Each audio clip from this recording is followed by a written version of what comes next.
नमस्कार। पूर्व जन्म की सीरीज में अभी हम आगे के वीडियो देखेंगे।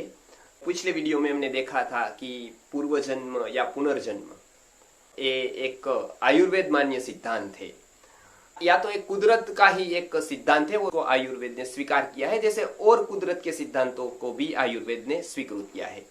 पूर्व जन्म या पुनर्जन्म के बारे में बहुत कुछ शास्त्रों, ग्रंथों, दर्शनों में लिखा है। इसमें बहुत सारे सॉल्यूशन है विवाद का, वो होता है और हम उसको पढ़े तो हमको सच्चाई या तो फिर सत्यता क्या है वो पता चलती है।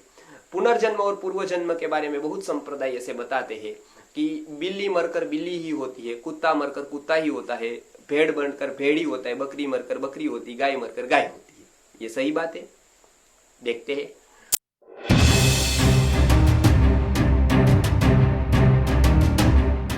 शास्त्रों में 84 लाख प्रकार की योनि का वर्णन आता है। उसमें बताया गया है, ये साइंस में, कि 84 लाख प्रकार की योनि में सबसे डेवलप्ड, सबसे विकसित जीव मनुष्य है। मनुष्य तक सभी प्राणियों के जन्म, सभी शरीर आत्मा ग्रहण करता है। लॉ ऑफ इवोल्यूशन उसको कहते हैं, उत्क्रांति का सिद्धांत। और डार्विन का उत्क्रांतिवाद यहां नहीं है। डार्विन जो उत्क्रांतिवाद मानता है वो अलग प्रकार का है। वो कोई आत्मा की स्वीकृति नहीं करता है, वो शरीर को लेकर उत्क्रांति मानता है। जैसे हमारे पूर्वज बंदर थे, तो बंदर से फिर पूंछ घिसती घिसती आ गई, फिर 2 हाथ आ गए, 2 हाथ की तरह उपयोग, और फिर मनुष्य हुआ। यदि मनुष्य हुआ तो फिर बंदर बंदर क्यों रहा, पूरी जाति क्यों विकसित नहीं हो गई? उसके प्रश्न वो नहीं दे पाए, तो उन्हीं के लोगों ने उनका खंडन किया। तो ये उत्क्रांतिवाद इस तरह का नहीं है। उत्क्रांतिवाद एक जीव जन्म कर उसके उत्क्रांति के अनुसार उसको जन्म मिलता है। तो बिल्ली मरकर बिल्ली हो सकती है, नहीं भी हो सकती है। उसका उदाहरण कहाँ मिलता है?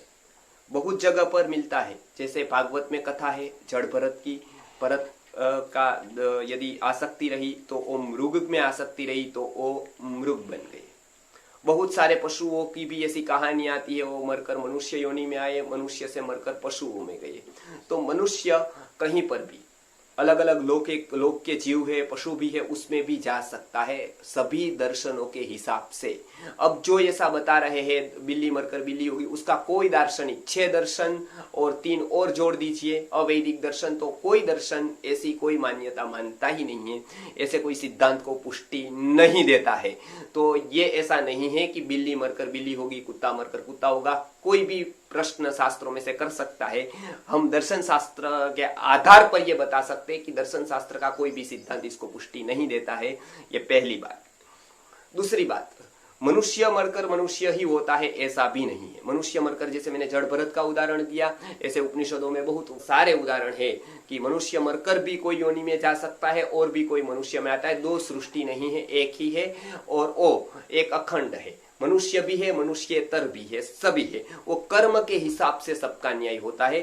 तो हम देखेंगे क्या है ये न्याय और कितने प्रकार होते हैं ये न्याय के, कैसे पूर्व जन्म और पुनर्जन्म के बारे में किस तरह से न्याय होता है और कैसे वो जन्म हो जाता है और किस तरह से फिर वो देह धारण करके अपना जीवन जीकर फिर चला जाता है। तो आगे की सीरीज में हम ये सिद्धांत की बात करेंगे। नमस्कार।